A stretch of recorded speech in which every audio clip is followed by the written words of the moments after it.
Catherine Zeta-Jones never wanted to be a famous actor, but ever since she was a teen, people haven't been able to look away. From her humble upbringing to her numerous acclaimed performances, here's how Zeta-Jones became one of Hollywood's most enduring stars. Born on September 25, 1969 in Swansea, Wales, Catherine Zeta-Jones did not hail from a showbiz family. With her mother working as a seamstress and her father owning a sweets factory, Zeta-Jones experienced a relatively humble childhood. While reflecting on her upbringing in a 2021 chat with The New Yorker, Zeta-Jones noted that she was bold and outgoing as a kid, saying, "I was very excitable and kind of, performy as a child. I wasn't shy. As I got older, I got shy, but when I was young, I was fearless." Her mother decided to encourage her performy side and reached out to a local dance teacher. Zeta-Jones recalled, "At 4 years old, my mother bought me tap shoes. I put them on, she tied them up, and that was it." The future Oscar winner's dance career only took off from there, and at age 11, she won a national tap dance competition.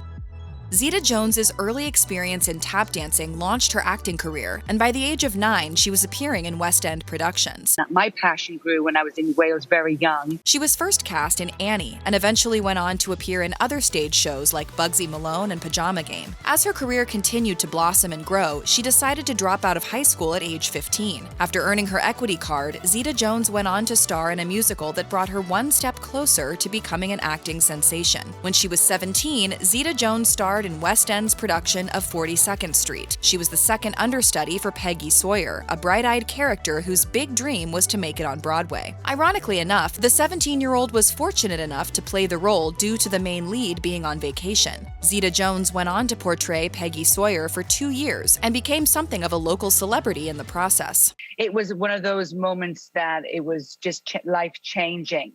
Following her performance in 42nd Street, Zeta-Jones set her tap dancing shoes aside and dove headfirst into her movie career. While this proved to be a winning move in the long run, the actress told Parade that she initially wasn't so sure about Hollywood stardom. However, she hit the ground running in 1991, telling the outlet, "I felt like I was in a box until a French director, Philippe de Broca, cast me in his first movie, 1990's 1001 Nights. A year later, I did a very successful UK series called The Darling Buds of May. The first episode aired on a Sunday night. On Monday morning, my life changed." Although she'd garnered success in the United Kingdom, the prying nature of the media began to frustrate Zeta-Jones. As she continued to build her acting resume, tabloids seemed more interested in her personal life, and she wasn't happy about that. In a Q&A segment with Bustle in 2021, Zeta-Jones explained that this frustration ultimately led her to move to America. She said, "I felt like people forgot that I was an actor. I was becoming a celebrity. I didn't want to be a celebrity, I want to be an actor."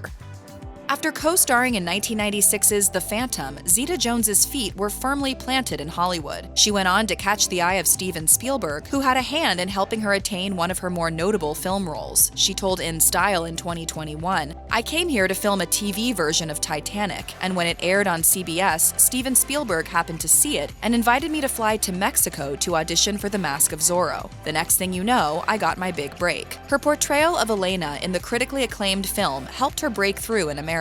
In addition to boosting her career, her role in The Mask of Zorro played a key part in her romance with Michael Douglas. After being dazzled by her in The Mask of Zorro, Michael Douglas learned that Zeta-Jones would make an appearance at the Deauville Film Festival in 1998. Through this, Douglas eventually connected with Zeta-Jones at a bar and made a bold proposal. He explained during his 2016 appearance on The Jonathan Ross Show. I said to her after about half an hour, I'm going to be the father of your children.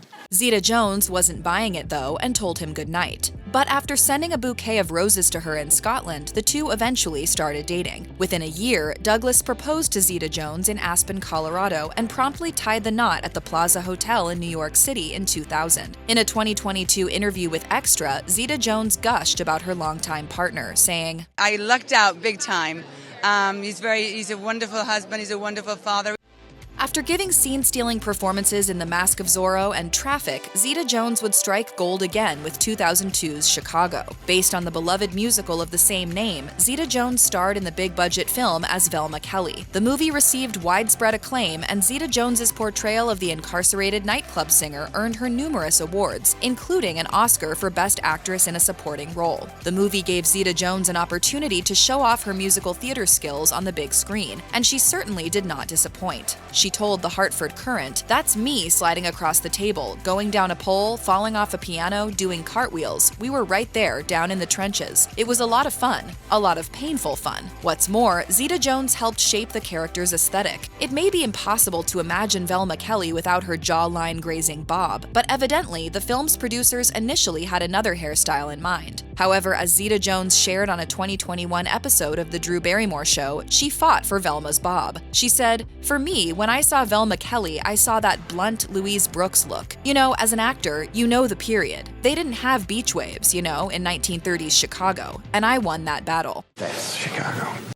After meeting her husband in 1998, Zeta-Jones wasted no time building a family. While Michael Douglas has a child from his previous marriage, Zeta-Jones would give birth to her first child, Dylan, just months after she won her first Oscar. Zeta-Jones introduced her daughter, Karis, to their ever-growing family. In 2010, Zeta-Jones told Express that being a mother wasn't always a part of her plan, saying, "I wasn't the kind of girl who always wanted babies. I never played with dolls. I didn't know if I had it in me. It was scary becoming a mother. It's the unknown. I was 30 when I had my first." Despite her initial fears, Zeta-Jones embraced motherhood. With both Dylan and Karis entering their early stages of adulthood, the two may follow in their parents' footsteps. She said in a 2021 episode of Today, They know what celebrity them is. They know the goods, the bads, warts and all of that. But their passion is about acting as a craft. in the early 2010s, Zeta-Jones pulled back a bit on her acting career. Although she continued to stay busy, the actress told the Belfast Telegraph that she had become picky about potential acting gigs since it meant having to spend time away from her family. She told the outlet, "My daughter is 10, my son is 12, and these are such precious years to me. So if I'm going to leave my family for any length of time, it had better be for a role I haven't played before with great people. It had better be fun. Otherwise, I would prefer to stay at home." This became apparent as Zeta-Jones only starred in 4 projects from 2016 to 2020. In 2020, film productions all across the world shut down in the wake of the pandemic, and acting opportunities all but vanished. But in a July 2020 interview with Lorraine, Zeta-Jones noted that she was more than okay with patiently waiting for her next acting gig to come. She said, "I had such a fantastic career on stage and on film, and at this point in my life, I'm really looking forward to finding the right thing, you know?" I feel very blessed that I can wait that out.